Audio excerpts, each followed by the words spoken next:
तो दोस्तों, आज के वीडियो में हम स्वामी जी का बुक राष्ट्र का आह्वान का चैप्टर मन की शक्तियाँ के बारे में जानेंगे कि स्वामी जी ने इसमें अपने क्या विचार रखे हैं। तो चलिए अभी शुरू करते हैं। एक भाव लेकर सदा उसी में विभोग होकर रहो, सोते जागते सब समय उसी को लेकर रहो। तुम्हारा मस्तिष्क स्नायु शरीर के सर्वांग उसी के विचार में पूर्ण रहें। दूसरे सारे विचार छोड़ दो, यही सिद्ध होने का उपाय है। यदि हम सचमुच स्वयं कृतार्थ होना और दूसरों का उद्धार करना चाहें तो हमें और भी भीतर प्रवेश करना होगा। संसार के सभी महापुरुष, साधु और सिद्ध पुरुषों ने क्या किया?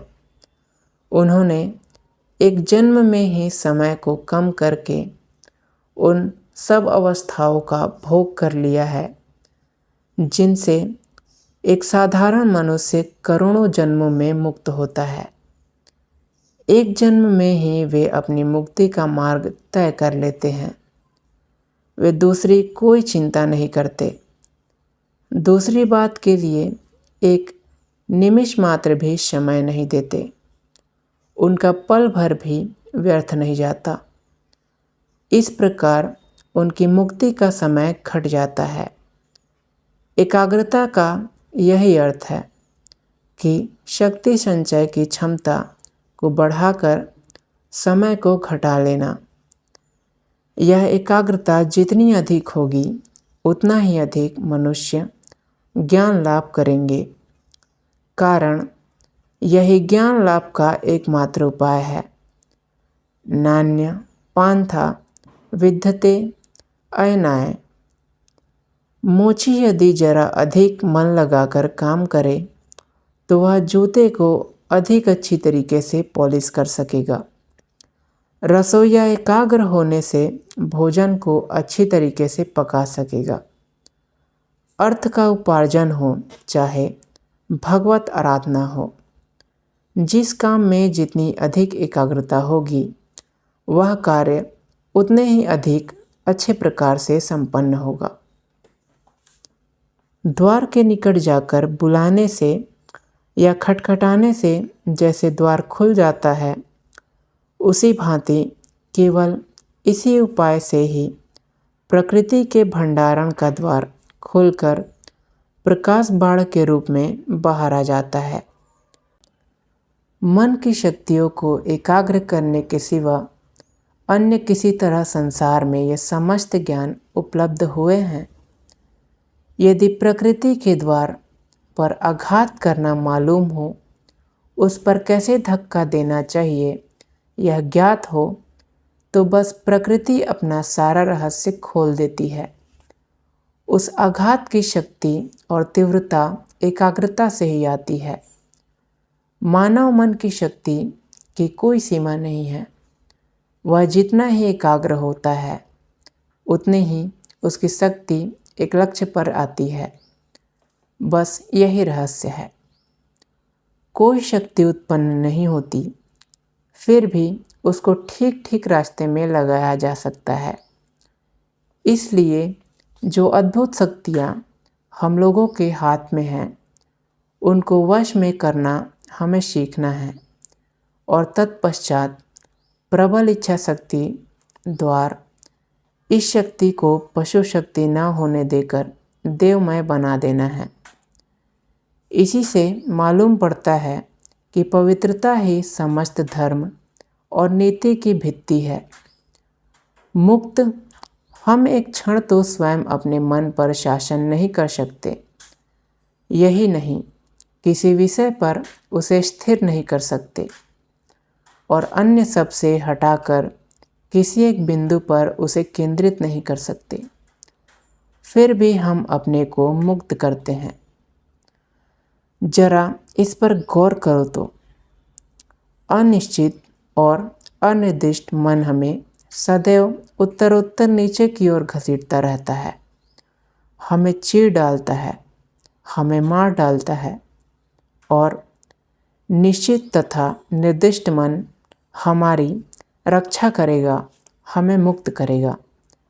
मनुष्य और पशु में मुख्य अंतर उनकी मन की एकाग्रता की शक्ति में है।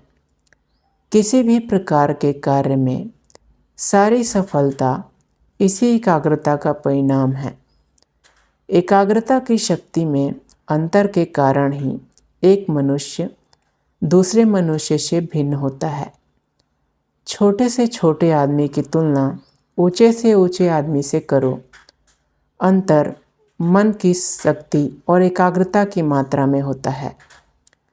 साधारण मनुष्य अपनी विचार शक्ति का 90% अंश व्यर्थ नष्ट कर देता है और इसलिए यह निरंतर भारी भूलें करता है।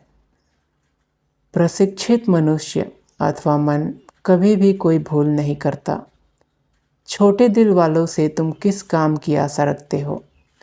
उनसे संसार में कुछ नहीं होगा। समुद्र पार करने के लिए लोहे का दिल चाहिए, तब कहीं लंका लांघी जा सकती है। वज्र के गोले जैसा बनना होगा जिससे कि पहाड़ पर्वत भेजा जा सके। शुभ और अशुभ विचार प्रत्येक ही प्रबल शक्ति हैं और वे जगत व्यापी हैं। स्पंदन बना रहता है, इसलिए कार्य रूप में परिणागत होते तक विचार के रूप में बना रहता है।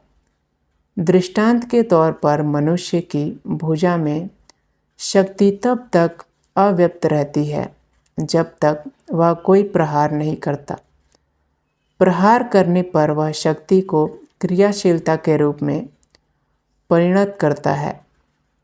हम शुभ और अशुभ विचार के उत्तराधिकारी हैं। यदि हम अपने को निर्बल बना लें और अशुभ विचारों का निमित्त बना लें तो ये हम में प्रवेश करते हैं। पवित्रात्मक व्यक्ति अशुभ विचारों को ग्रहण नहीं कर सकता। हमें दिखेगा कि मानव जाति के इतिहास में विश्व के कल्याण के लिए जो अवतार हुए हैं उनका जीवनवत्र प्रारंभ से ही निश्चित रहा है। उनमें जीवन का सारा नक्शा, सारी योजना उनकी आंखों के सामने थी और उनमें से वे 1 इंच भी नहीं डिगे। इनका कारण है कि वे अपने जीवन में विश्व के लिए एक संदेश लेकर आए थे। जब वे बोलते हैं तो एक एक शब्द सीधे हृदय में प्रवेश करता है।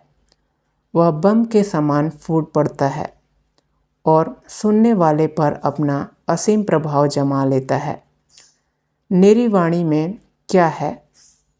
यदि वाणी के पीछे वक्ता की प्रचंड शक्ति ना हो, तुम किसी भाषा में बोलते हो और किसी प्रकार अपनी भाषा में शब्द विन्यास करते हो, इससे किसको क्या मतलब?